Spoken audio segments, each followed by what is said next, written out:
Okay, so I have some insulation board here. I'm going to put this on the inside of the framing of the tub. This just is an extra layer of insulation in addition to the spray foam that we're going to apply to the outside of the tub itself. When you cut this, you can see I've already cut it once and I was a little hasty. And when you cut this, if you're cutting it at a sharp angle and you drag this across, you're going to wind up with these stupid little balls of foam everywhere. All right, so I learned a little trick here. Start with a very shallow angle. You can do pinky out or not, it doesn't really matter. If you want pinky out, that's fine, you want to be stylish. But if you cut it at a much more shallow angle the first time, and then come back and you change the angle a little bit, you'll wind up with less of those stupid little insulation balls all over your shop, your house, or wherever. And then you can make your final cut much more steep and deep. Just something I thought I'd share. I can't stand these little things. My dad used to call them snibblings. I don't know why. But anyway, just a little tip when you're cutting the insulation.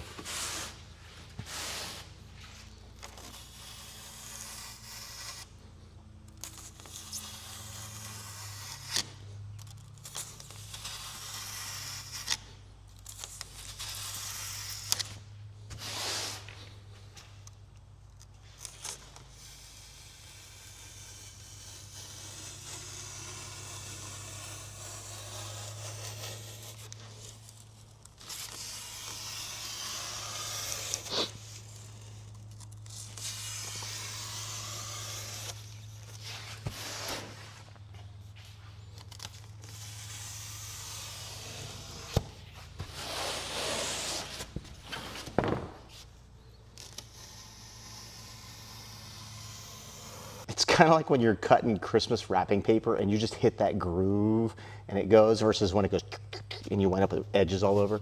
Yeah, it makes a huge difference starting out very shallow. I'd rather cut it 2 or 3 times than one time and then have to vacuum up all of those little bits. They suck. All right, I'm gonna dry fit the foam board insulation into the side of here. So if you want to swing around, you can take a peek at what I'm doing.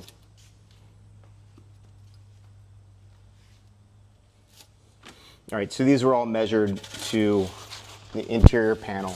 And right now I'm just gonna press fit them. And then when we drop the tub in, we're gonna flip it upside down and we're gonna fill it with spray foam insulation to take up all the rest of the air gaps. But these will form a nice tight seal on the outside walls and allow that spray foam insulation to kind of sit in between. Cool.